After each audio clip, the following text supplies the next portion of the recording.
सो hey everyone welcome back. तो last video में हमने इंस्टेंस कंट्रोल फ्लो पढ़ा था। ऊप्स कॉन्सेप्ट में हम स्टेप बाय स्टेप डीपर जा रहे हैं। अब तक जो हमने बेसिक या कह सकते हैं फंडामेंटल कॉन्सेप्ट जो होते थे कॉन्सेप्ट के वो ऊप्स के वो हमने कवर कर लिए हैं, लाइक इनकैप्सुलेशन, इनहेरिटेंस, पॉलीमॉर्फिज्म। ये सारी चीज़ें ओवरलोडिंग, ओवरराइडिंग यानी कि run time polymorphism and static polymorphism, ये सारी चीज़ें हमने कवर कर ली है ना। तो अब हम इस ऊप्स, ऐसा नहीं कि ऊप्स कॉन्सेप्ट हमने यहाँ पे कंप्लीट कर लिया। ऊप्स कॉन्सेप्ट में हमने देखा था हमारे यूनिट में। अगर हम अपने कंटेंट की तरफ जाएं तो हमने ऊप्स कॉन्सेप्ट में क्या क्या देख लिया है। अब देखो, सिक्योरिटी यूनिट के अंदर हमने डेटा चार चीजें पढ़ी, एक डेटा हाइडिंग, एक abstraction and encapsulation and tightly encapsulation. Second unit हमने इनहेरिटेंस पढ़ा। थर्ड यूनिट हमने हैज अ रिलेशनशिप पढ़ा, जिसे हमने अच्छे से एग्जाम्पल की हेल्प से देखा। फोर्थ यूनिट में हमने पॉलीमॉर्फिज्म पढ़ा, जो कि काफ़ी लेंदी चैप्टर था, जिसमें हमने सबसे पहले मेथड सिग्नेचर देखा, फिर ओवरलोडिंग जिसे हम स्टैटिक पॉलीमॉर्फिज्म एंड ओवरराइडिंग जिसे हम रन टाइम पॉलीमॉर्फिज्म कहते हैं।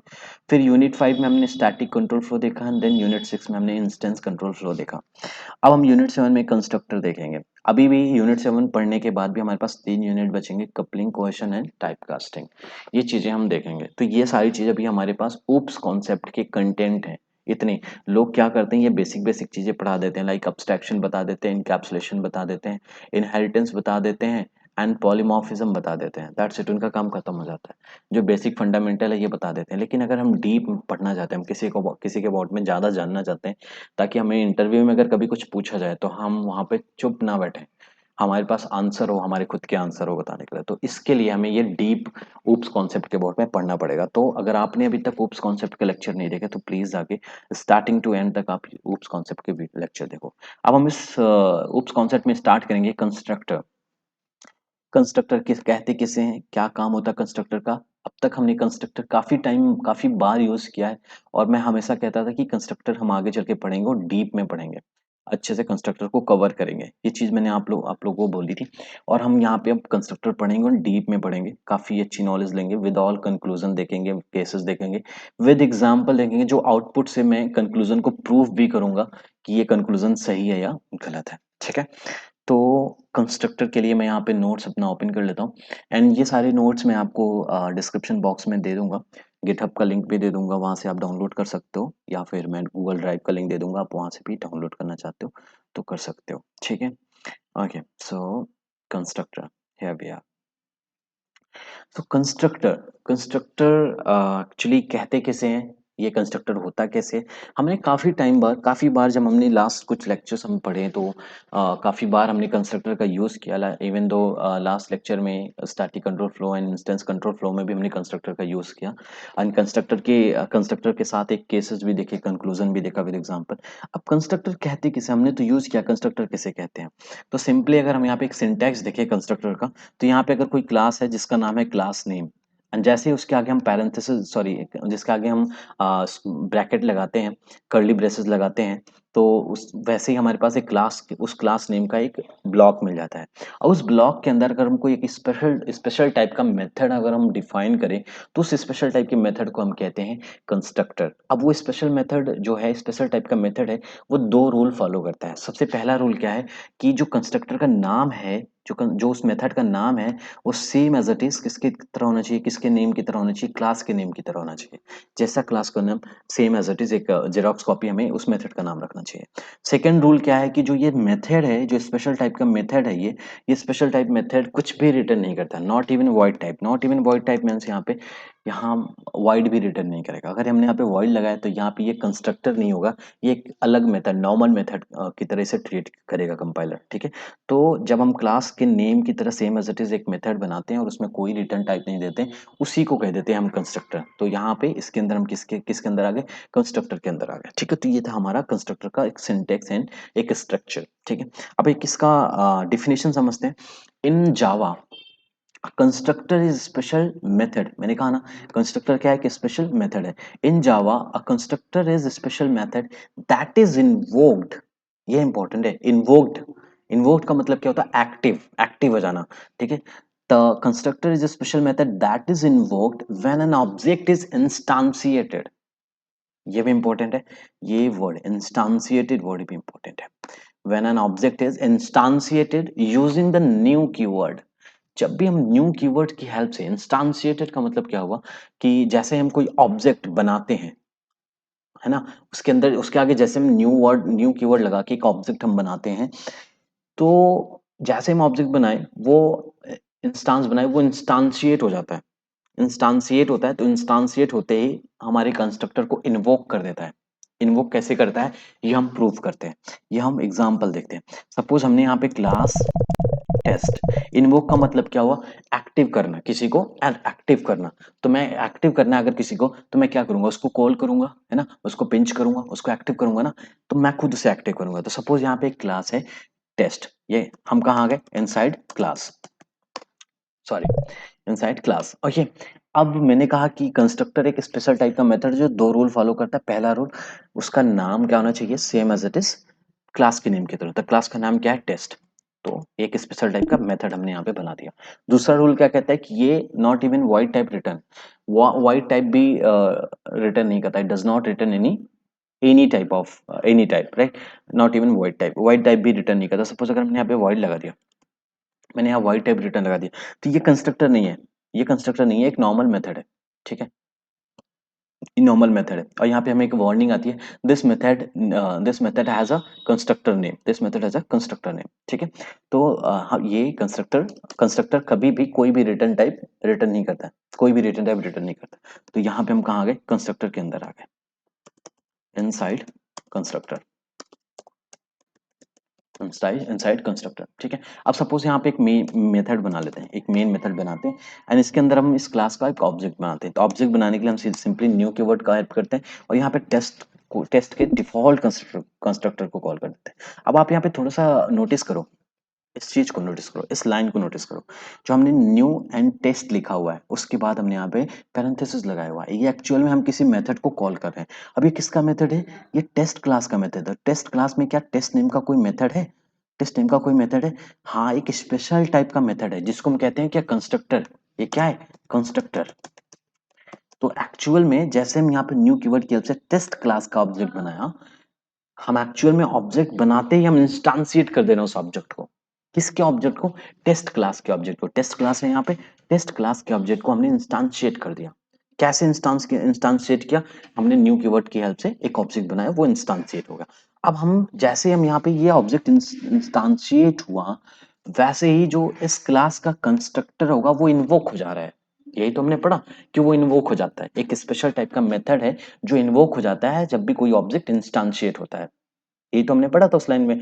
तो ये इसका जो कंस्ट्रक्टर वो इन्वोक हो जा रहा है। अब इन्वोक कैसे हो रहा है, इन्वोक यहाँ से हो रहा है। एक्चुअल में हम यहाँ पे किसको कॉल कर रहे हैं, टेस्ट मेथड को, जो एक स्पेशल टाइप का मेथड है जिसको हम क्या कहते हैं, कंस्ट्रक्टर कहते हैं। कॉल वर्ड तो यहाँ पे सही नहीं है, लेकिन यहाँ पे टेस्ट को हम एक्चुअल में बुला रहे हैं ना, पिंच कर रहे हैं, टेस्ट टेस्ट के स्पेशल मेथड को पिंच कर रहे हैं एक्चुअल में। तो यहाँ पे इन्वोक्ड हो रहा है, यहाँ पे इन्वोकिंग इन्वोकिंग कंस्ट्रक्टर, एक्चुअल में इन्वोकिंग कंस्ट्रक्टर, यहाँ पे कंस्ट्रक्टर को इन्वोक हो रहा है। अब जैसे ही ये वाली लाइन लिखी, वैसे ये हमारा एग्जीक्यूशन कंट्रोल कहाँ जाएगा, इस वाले के पास आ जाएगा, इस कंस्ट्रक्टर के पास आ जाएगा। अब इस कंस्ट्रक्टर के पास हमारा जब इन्वोकिंग हमारा कंट्रोल आया, अब यहाँ से इसका एग्जीक्यूशन स्टार्ट होगा। तो एक्चुअल में यहाँ से हम अपने कंस्ट्रक्टर को इन्वोक कर रहे हैं। तो इस लाइन का मतलब ये हुआ, in Java constructor is special method that is invoked when an object is instantiated using the new keyword. जैसे हम न्यू कीवर्ड की हेल्प से कोई ऑब्जेक्ट बनाते हैं, इंस्टांस बनाते हैं, वैसे ही वो कंस्ट्रक्टर क्या होता है, वो जो स्पेशल मेथड होता है वो इन्वोक हो जाता है। The primary purpose of A constructor, अब काम क्या होता है, काम क्या होता है कंस्ट्रक्टर का, किस लिए हम यूज करते हैं constructor. The primary purpose of constructor is to initialize the state of an object. एक ऑब्जेक्ट के स्टेट को डिफाइन करता है, इनिशियलाइज करता है, डिफाइन नहीं करता, इनिशियलाइज करता है। This is the good word, initialize, ठीक है, इनिशियलाइज। अब अब यहाँ पे काफी लोगों के अंदर एक एग्जांपल एक कंफ्यूजन आता है। कंफ्यूजन ये क्या कि कंस्ट्रक्टर यूज किया जाता है कोई ऑब्जेक्ट क्रिएट करने के लिए, बिल्कुल नहीं, ये फॉल्स है। तो ये लाइन में ये लिखा to create an object constructor is used, बिल्कुल नहीं, बिग फॉल्स।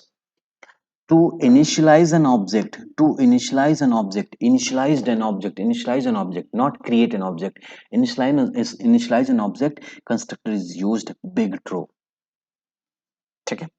तो ये कंफ्यूजन अंदर से ना, कंस्ट्रक्टर का यूज क्यों करते हैं, कंस्ट्रक्टर पहले हमने देखा किसे कहते हैं, वो दो रूल फॉलो करता है, वो कोई रिटर्न टाइप रिटर्न नहीं करता है, और उसका नाम same as it is class के नेम की तरह होता है। आप कंस्ट्रक्टर का यूज क्यों करते हैं? कंस्ट्रक्टर का यूज करते हैं ऑब्जेक्ट को क्रिएट करने के लिए? नो, कंस्ट्रक्टर का यूज करते हैं ऑब्जेक्ट को इनिशियलाइज करने के लिए। ठीक है, अब जो हमने यहाँ पे ऑब्जेक्ट बनाया था न्यू कीवर्ड की हेल्प से, अब इस ऑब्जेक्ट को ये कंस्ट्रक्टर क्या करेगा? क्या इसको क्रिएट करा इस न्यू टेस्ट को? नहीं, हमने तो पहले बना दिया है, ये तो हमने क्रिएट किया है, हमने बनाया है। लेकिन जो हमने बनाया है उसको इनिशियलाइज करता है कौन? ये वाला कंस्ट्रक्टर। ये वाला कंस्ट्रक्टर इस ऑब्जेक्ट को इनिशियलाइज करेगा। That is the meaning. Okay okay, next move होते हैं। Once we create an object it is must to initialize the object. जब भी हम कोई ऑब्जेक्ट बनाते हैं तो ये रिक्वायर हो जाता है कि इस ऑब्जेक्ट को आप इनिशियलाइज करो। और इनिशियलाइज कौन करेगा? कंस्ट्रक्टर। और अगर कंस्ट्रक्टर नहीं होगा तो इनिशियलाइज कौन करेगा? तो कंस्ट्रक्टर का यूज बहुत ज्यादा होने वाला है। ठीक है, अब हम एक छोटा सा एग्जांपल लेते हैं और मैं तुम्हें यहाँ पे समझाता हूँ कि कंस्ट्रक्टर कितना हेल्पफुल है और कंस्ट्रक्टर के बिना हमारा क्या होगा। मैं आपको एक छोटा सा सिनारियो लेके, एक एग्जांपल लेके विद आउटपुट आपको समझाता हूँ कि कंस्ट्रक्टर की नीड हमें क्यों पड़ी और कंस्ट्रक्टर के बिना हमारा क्या होगा। ठीक है, कि कंस्ट्रक्टर कितना बिग रोल क्यों प्ले करता है ऊप्स कॉन्सेप्ट में। कंस्ट्रक्टर अगर ऊप्स कॉन्सेप्ट में ना आए, ना हो, तो क्या होगा? ऊप्स कॉन्सेप्ट क्या एक फंड, एक परफेक्ट ऊप्स कॉन्सेप्ट माना जाएगा? क्या वो एक परफेक्ट किसी लैंग्वेज को परफेक्ट बना सकता है उस कॉन्सेप्ट? नहीं। अगर कंस्ट्रक्टर नहीं है तो पॉसिबल ही नहीं है। कंस्ट्रक्टर बहुत बड़ा रोल प्ले करता है। तो मैं एक छोटा सा सिनारियो लेता हूं जो हमें ये समझाएगा कि नीड ऑफ द कंस्ट्रक्टर, कि कंस्ट्रक्टर की नीड हमें क्यों पड़ी, अब बिना कंस्ट्रक्टर के हमें क्या मिलने वाला है। ठीक है, मैं एक एग्जांपल लेके समझाता हूँ। अब आपको पहला केस मैं आपको यहाँ पे ये बताता हूँ कि case one, without constructor and without initialization. क्या हो कि अगर मैं कंस्ट्रक्टर ही ना लूँ, मुझे कंस्ट्रक्टर नहीं पता कि कंस्ट्रक्टर क्या चीज़ होता है, कंस्ट्रक्टर एग्जिस्ट नहीं करता और मैं इनिशियलाइजेशन भी ना करूँ। ठीक है, without constructor and without initialization. तो एक मैं छोटा सा एग्जांपल लेके रखा हूँ, मैं उसे आपको समझाता हूँ यहाँ पे। ठीक है, वेट अ मिनट। सपोज ये एग्जांपल है, इसमें मैंने क्या किया है, एक क्लास टेस्ट लिया हुआ है। ठीक है, टेस्ट नाम का एक क्लास है, उसके अंदर मैंने दो इंस्टांस वेरिएबल ले लिए हैं। ठीक है, इंस्टांस वेरिएबल, इसके अंदर हमने दो इंस्टांस वेरिएबल लिए हैं। उनका नाम क्या है? एक स्ट्रिंग नेम, स्ट्रिंग टाइप का नेम है जो नेम देगा, एंड रोल नंबर। एक स्टूडेंट का name and roll number return करेगा। ठीक है, ओके ओके। अब एक मेथड, मेन मेथड मैंने बनाया। अब यहाँ पे मैं एक ऑब्जेक्ट बना रहा हूँ। ठीक है, ऑब्जेक्ट मतलब एडमिशन ले रहा हूँ, टेकिंग एडमिशन। यहाँ पे सपोज ये फर्ज करो कि ये टेकिंग एडमिशन, टेकिंग एडमिशन, मैं यहाँ पे एडमिशन ले रहा हूँ। ठीक है, अब पहला स्टूडेंट आया। ठीक है, पहला स्टूडेंट आया, ये कह रहा है कि मैं पार्ट ऑफ दिस टेस्ट होना चाहिए, या टेस्ट की जगह अगर हम यूनिवर्सिटी ले लें, सपोज अभी यूनिवर्सिटी लेने की जरूरत नहीं, मैं यहाँ पे टेस्ट में कह रहा है, स्टूडेंट वन कह रहा है पार्ट ऑफ दिस टेस्ट होना चाहता हूँ, मैं इसमें पढ़ना चाहता हूँ। तो ये क्या करेगा? एक ऑब्जेक्ट बनाएगा, अपना अपने आप को इंस्टांसिएट करेगा, करेगा यहाँ पे। ठीक है, यहाँ पे अपने आप को इसने इंस्टांसिएट कर दिया, स्टूडेंट वन ने इंस्टांसिएट कर दिया। अब स्टूडेंट का नाम नहीं है, रोल नंबर नहीं है। ठीक है, हमें नहीं पता, नाम एंड रोल नंबर नहीं पता। अब ये दे कौन, ये इनिशियलाइज कौन करे? तो हमने देखा कि ना हमें इनिशियलाइज करना, ना हमें कंस्ट्रक्टर का यूज करना है, ना हमें इनिशियलाइज करना, ना हमें कंस्ट्रक्टर का यूज करना है। ठीक है, हमने नहीं किया, एंड यहाँ पे इसे प्रिंट कर दिया। अब जब हमने कोई इनिशियलाइजेशन नहीं दिया तो नेम में क्या आएगा? डिफॉल्ट वैल्यू प्रिंट कर देगा जावा, नल। ठीक है, नेम में क्या आएगा? Null. And null and roll number में क्या आएगा? Default value 0। ठीक है, क्यों? क्योंकि जब हम कोई वैल्यू, इंस्टांस वेरिएबल की कोई वैल्यू अगर हम डिफाइन नहीं करते हैं, उसमें वैल्यू नहीं देते हैं, साइन नहीं करते हैं, तो जेवीएम अपनी तरफ से उसकी रिस्पेक्टिवली डिफॉल्ट वैल्यू देता है। जैसे स्ट्रिंग की रिस्पेक्टिवली, स्ट्रिंग की डिफॉल्ट वैल्यू नल है और इंटीजर की डिफॉल्ट वैल्यू 0 है, तो ये 0 दे देगा। ठीक है, अब इसी तरीके से सपोज 600 स्टूडेंट है, सपोज 600, तो हमने 600 ऑब्जेक्ट बनाए, यानी 600 स्टूडेंट का एडमिशन ले लिया, लेकिन उनका हमें ना नाम पता है, ना रोल नंबर पता है, हमने कुछ इनिशियलाइज नहीं किया है, कुछ भी इनिशियलाइज नहीं किया। तो अब अगर हम इसे, अब अगर हम इसे प्रिंट करेंगे तो हमें हर जगह नल एंड जीरो मिलेगा, हर जगह नल एंड जीरो मिलेगा। क्यों मिलेगा? क्योंकि हमने ना ही कंस्ट्रक्टर का यूज किया है इनिशियलाइज करने के लिए, और ना ही हमने इनिशियलाइज किया है, सेपरेटली ना इनिशियलाइज किया। तो आप देखो स्टूडेंट वन का नाम null and zero, null and zero, null and zero, null and zero, ऐसा प्रिंट हो रहा है ना? ऐसा प्रिंट हो रहा है। अब सपोज केस नंबर 2, तो आप देखो यहाँ पे कितनी डिफिकल्टी हुई। पहली चीज, अगर हमारे पास कंस्ट्रक्टर नहीं है और हम इनिशियलाइज भी नहीं कर रहे तो ये प्रॉब्लम है। अब आप सोचोगे चलो कंस्ट्रक्टर नहीं है तो इनिशियलाइज कर दो भी, अगर कंस्ट्रक्टर नहीं है तो इनिशियलाइज कर दो। आप ये सोच रहे हो, चलो हम इनिशियलाइज करना कर देते हैं, ठीक है। तो अब सपोज सपोज इसी कोड में मैं इनिशियलाइजेशन कर देता हूँ, नो कंस्ट्रक्टर बट इनिशियलाइजेशन। अब यहाँ पे स्टूडेंट वन, अब स्टूडेंट वन की हेल्प से जो हमने ऑब्जेक्ट बनाया, आप सोचोगे स्टूडेंट वन की हेल्प से नेम नेम को इनिशियलाइज कर देते हैं यहाँ पे, है ना। आप ये सोचोगे कि इनिशियलाइज कर देते हैं, है ना। तो लो कर देते हैं इसके हिसाब से। तो यहाँ पे name and is equals to, मैंने यहाँ पे वैल्यू समथिंग दे दी, लाइक सपोज फर्स्ट का नेम है अब्दुल, उसका रोल नंबर है, स्टूडेंट वन का रोल नंबर है, स्टूडेंट वन का रोल नंबर है समथिंग वन, ठीक है। अब आप सोचो, आपके पास 600 स्टूडेंट हैं, आपके पास आपको अब 2 लाइन एक्स्ट्रा लिखनी पड़ेगी हर एक इनिशियलाइजेशन के लिए। आप स्टूडेंट टू के पास आओगे, same as it is student two करोगे, यहाँ पे स्टूडेंट टू करोगे, और यहाँ पे नाम समथिंग कुछ और रख लेते हैं, शोएब एंड रोल नंबर 2। फिर उसके बाद स्टूडेंट नंबर 3 के पास आओगे, इसके पास भी सेम एज इट इज, आप यही सेम काम करोगे, स्टूडेंट नंबर 3 एंड नेम में आप सपोज रख लो कृतिका, ठीक। स्टूडेंट नंबर 3 रोल नंबर में 3, ओके ओके। सपोज 600 स्टूडेंट है, यहाँ पे 600 स्टूडेंट, यहाँ पे भी आप सेम काम करोगे आके अपना।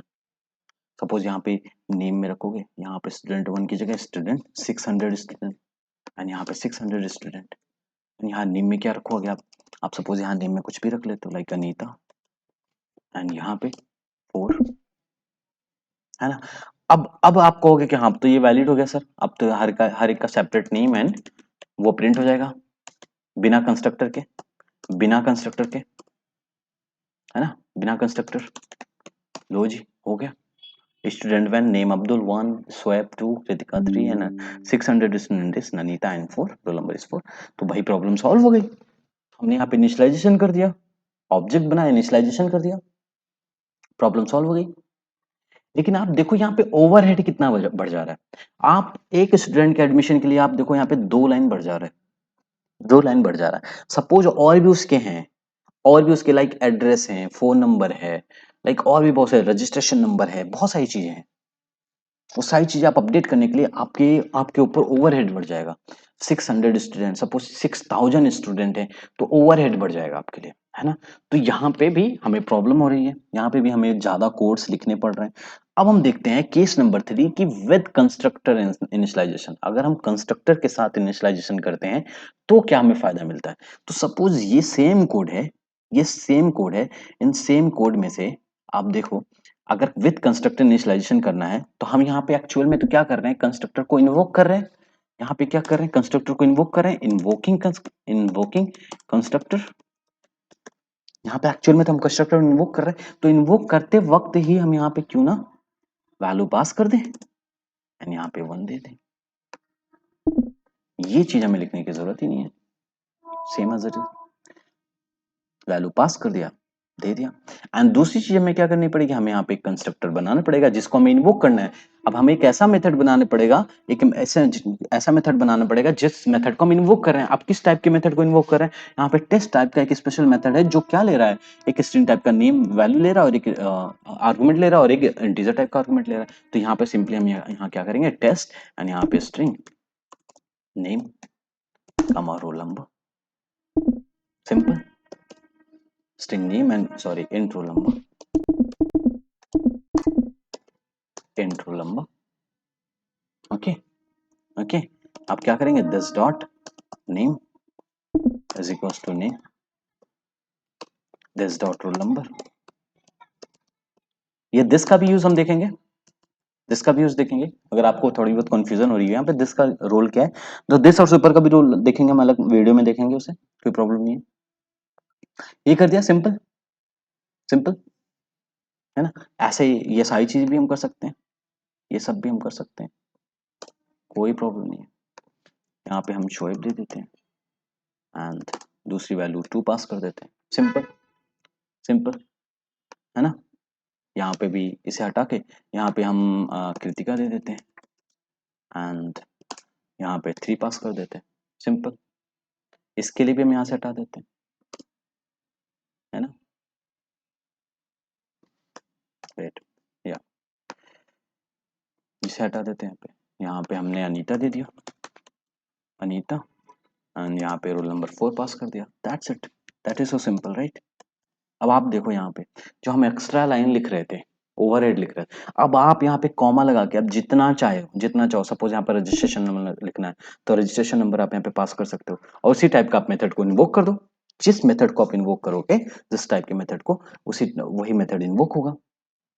ठीक है, सपोज आपको रजिस्ट्रेशन नंबर भी रखना है तो इस जो आप जिस मेथड को आप इन्वोक कर रहे हो इस मेथड के अंदर कॉमा लगा के रजिस्ट्रेशन नंबर भी लिख लो, स्टेशन नंबर भी लिख दो, राइट। राइट, क्लियर है। अब आप देखो यहाँ पे कोई प्रॉब्लम हमें क्रिएट होगी नहीं, सिंपल हो गया यहाँ पे कि भैया अब आप चाहो तो कितना भी ओवरहेड बढ़ा लो, हमें कोई प्रॉब्लम नहीं है। क्यों? क्योंकि हमारे पास कंस्ट्रक्टर है, क्योंकि हमारे पास कंस्ट्रक्टर है। आउटपुट आ गया, क्योंकि हमारे पास कंस्ट्रक्टर है। अब आप सोचो बिना कंस्ट्रक्टर के कितना ओवरहेड बढ़ जाता। हमने क्या देखा, केस वन देखा। केस वन में हमने क्या देखा कि अगर हमारे पास कंस्ट्रक्टर ना हो और इनिशियलाइज ना करे तो हमें तो कुछ नहीं मिल रहा था, नल नल नल आ रहा था, डिफॉल्ट वैल्यू आ रही थी हर एक स्टूडेंट के अकाउंट में, नेम में, नेम एंड रोल नंबर में। एंड देन हमने देखा कि अगर हमारे पास कंस्ट्रक्टर ना हो, हम इनिशियलाइज करें तो काम तो हमारा चल जा रहा था, लेकिन हमें बहुत ओवरहेड बढ़ जा रहा था, ओवरहेड पड़ रहा था। फिर केस थ्री हमने देखा, केस थ्री में हमने क्या देखा कि कंस्ट्रक्टर के साथ इनिशियलाइजेशन अगर करें तो हमारा ओवरहेड भी कम हो जा रहा है और हमारा काम भी बन जा रहा है।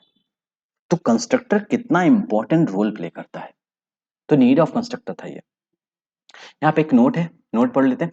The main purpose of the constructor is to perform initialization of an object but not to create an object. ये बार बार नोट में आ रहा है बिल्कुल, क्योंकि ये इंपॉर्टेंट है। बहुत लोगों के अंदर ये कंफ्यूजन आ जाता है कि कंस्ट्रक्टर का यूज ऑब्जेक्ट क्रिएट करने के लिए करते हैं। बिल्कुल नहीं, ऑब्जेक्ट हम ऑलरेडी क्रिएट कर चुके होते हैं, बल्कि उस ऑब्जेक्ट के इंस्टांशिएट होते हैं हम कंस्ट्रक्टर को इन्वोक करते हैं। और कंस्ट्रक्टर क्यों करते हैं? ताकि वो कंस्ट्रक्टर हमें क्या करे, इनिशियलाइज करे, उस ऑब्जेक्ट को क्या करे, इनिशियलाइज करे। सपोज इस वाले प्रोग्राम में अब यहाँ पे अगर हमने एक ऑब्जेक्ट बनाया, सपोज यहाँ पे हमने एक ऑब्जेक्ट बनाया, ये ऑब्जेक्ट क्या कर रहा है, टेस्ट क्लास के कंस्ट्रक्टर को इन्वोक कर रहा है। अब ये कौन से टाइप के कंस्ट्रक्टर को इन्वोक कर रहा है? उस टाइप के कंस्ट्रक्टर को इन्वोक कर रहा है जो यहाँ पे एक स्ट्रिंग टाइप और एक इंटीजर टाइप वैल्यू ले रहा हो। तो यहाँ string type integer type value ले रहा है। अब इसको इन्वोक कर दिया। अब इसको इन्वोक करते ही ये क्यों इन्वोक कर रहा है? अपने बेनिफिट के लिए इन्वोक कर रहा है। ये कह रहा है कि भैया मैं आपको इन्वोक कर रहा हूँ, इसलिए कर रहा हूँ क्योंकि आप मुझे इनिशियलाइज करो, आप मुझे इनिशियलाइज करो। किस तरीके से इनिशियलाइज करो? क्यों? क्योंकि हमने यहाँ पे वैल्यू पास की है अब्दुल, यहाँ पे वैल्यू पास की है 1, तो यहाँ नेम में क्या आ जाएगा अब्दुल, रोल नंबर में क्या आ जाएगा 1 आ जाएगा। और यहाँ पे इनिशियलाइज करेंगे हम इस वाले नेम में, इस वाले दिस डॉट नेम में। एक्चुअल में ये दिस डॉट ये वाला नेम है, कंफ्यूजन वाली चीज नहीं है। कंफ्यूज, सपोज आप यहाँ पे एस नेम ले दो, आप simple student name, student roll number. तो यहाँ पे आप स्टूडेंट नेम पास करो, यहाँ पे स्टूडेंट रोल नंबर पास करो। That's it, so simple. यहाँ पे एस नेम उठा के, यहाँ से एस नेम उठा और एस नेम उठा के इस वाले रोल नंबर में डाल के इनिशियलाइज कर दिया गया। इस वेरिएबल, इंस्टेंस वेरिएबल को इनिशियलाइज किया गया। ठीक है, ऑब्जेक्ट को जिस चीज की जरूरत थी उस चीज के लिए ऑब्जेक्ट को इनिशियलाइज किया और इनिशियलाइज करके इंस्टेंस वेरिएबल में वो वैल्यू डाल दी गई। ये था हमारा कंस्ट्रक्टर। अब कंस्ट्रक्टर के बहुत से टाइप हैं। अब कंस्ट्रक्टर की टाइप पढ़ने से पहले मैं एक छोटा सा डिफरेंस समझा देता हूँ। जो लास्ट वीडियो में हमने इंस्टेंस कंट्रोल फ्लो पढ़ा था, उसमें और कंस्ट्रक्टर में क्या डिफरेंस है, क्योंकि दोनों का काम सेम ही है। कंस्ट्रक्टर भी क्या, इंस्टेंस ब्लॉक भी क्या कर रहा था, वो भी जैसे कि अपडेट कर रहा था, एंट्री अपडेट कर रहा था, क्रिएट कर रहा था, ऑब्जेक्ट को काउंट कर रहा था कितनी बार ऑब्जेक्ट क्रिएट हो रहा था। कंस्ट्रक्टर का भी काम क्या है, ये सारी चीजें इनिशियलाइजेशन करना है। अब इसमें क्या डिफरेंस है, the main purpose of constructor is to perform initialization of an object and purpose of instance block is all activity except initialization। initialization को छोड़ के बाकी सारी जो एक्टिविटी है वो कौन करता है, इंस्टेंस ब्लॉक करता है। वो कौन करता है, इंस्टेंस ब्लॉक करता है। और कंस्ट्रक्टर का काम क्या होता है, किसी भी ऑब्जेक्ट को इनिशियलाइज करना है। ठीक है, ओके। सो ये दोनों पॉइंट इंपॉर्टेंट नहीं है, मैं नोट में डाल दूंगा, आप वहां से पढ़ लेना, कोई प्रॉब्लम नहीं है। अब हम थोड़ा सा टाइप ऑफ कंस्ट्रक्टर देख लेते हैं, कितने टाइप के कंस्ट्रक्टर होते हैं। ठीक है, वो हम देख लेते हैं। अब तक हमने बेसिक कंस्ट्रक्टर का एक फिगर आउट किया, कंस्ट्रक्टर को पूरी तरीके से फिगर आउट किया, समझने की कोशिश की। अब हम टाइप्स ऑफ कंस्ट्रक्टर देखें कि कितने टाइप के कंस्ट्रक्टर होते हैं एक्चुअल में। ठीक है, ओके। सो सबसे पहले मैं यहाँ छोटा सा एक एग्जाम्पल लेता हूँ, ये सारी चीजें मैं यहाँ से हटा देता हूँ। मैंने यहाँ पे क्लास टेस्ट, मैं यहाँ पे एक टाइप है जो देखने को नहीं मिलता, वो चीज आपको मैं समझाना चाहता हूँ। ठीक है, class test and main method and then इसके अंदर मैंने टेस्ट का नाम का test object and new test, ये है हमारे सामने। अब एक्चुअल में आप देखोगे मैंने क्या कहा था कि जब कोई ऑब्जेक्ट क्रिएट होता है तो वो उस क्लास के कंस्ट्रक्टर को इन्वोक कर रहा होता है। तो यहाँ पे हम किसी कंस्ट्रक्टर को इन्वोक कर रहे हैं, ये क्या है, कंस्ट्रक्टर है। यहाँ पे किसी कंस्ट्रक्टर को हम इन्वोक कर रहे हैं, लेकिन वो कंस्ट्रक्टर तो हमने बनाया ही नहीं है। यहाँ पे आप देखोगे टेस्ट क्लास खाली है, inside test class. Test class के अंदर आते हैं तो टेस्ट क्लास पूरी तरीके से खाली है। तो हम एक्चुअल में यहाँ पे किस कंस्ट्रक्टर को इन्वोक कर रहे हैं, किस कंस्ट्रक्टर को इन्वोक कर रहे हैं? तो इस केस में हम पढ़ेंगे डिफॉल्ट कंस्ट्रक्टर। डिफॉल्ट कंस्ट्रक्टर का एक बार मैंने फिर से मेंशन किया था स्टार्टिंग में, लेकिन मैं यहाँ पे प्रूफ करके दिखा रहा हूँ, ठीक है। तो डिफॉल्ट कंस्ट्रक्टर किसे कहते हैं? डिफॉल्ट कंस्ट्रक्टर वो कंस्ट्रक्टर होता है जब हम कभी कोई कंस्ट्रक्टर डिफाइन नहीं करते हैं, तो जेवीएम अपनी तरफ से एक कंस्ट्रक्टर दे देता है, उसको कहते हैं डिफॉल्ट कंस्ट्रक्टर। जेवीएम अपनी तरफ से एक ऐसा कंस्ट्रक्टर दे देता है जो कोई भी आर्गुमेंट नहीं लेता, एक डिफॉल्ट कंस्ट्रक्टर होता है, ये यहाँ पे इसको कॉल कर देगा, ठीक है। अगर हम यहाँ पे कोई वैल्यू पास करें, आर्गुमेंट वालों की कंस्ट्रक्टर यहाँ पे देना चाह रहे हैं, आर्गुमेंट कंस्ट्रक्टर भी पढ़ेंगे। सपोज यहाँ पे दे दिया एबीसीडी, सपोज ये दे दिया, तो यहाँ पे जेवीएम इसको ये कंस्ट्रक्टर पास नहीं करेगा। Sorry javac test Java. अब देखो constructor test in class test cannot be applied to given type. अब कंस्ट्रक्टर जेवीएम जो कंस्ट्रक्टर दे रहा है वो किस टाइप का दे रहा है? कोई भी आर्गुमेंट उसके अंदर नहीं है, नहीं चाहिए।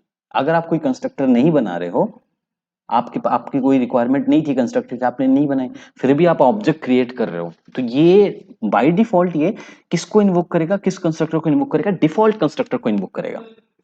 यहां पे क्या है, इन्वोकिंग डिफॉल्ट कंस्ट्रक्टर।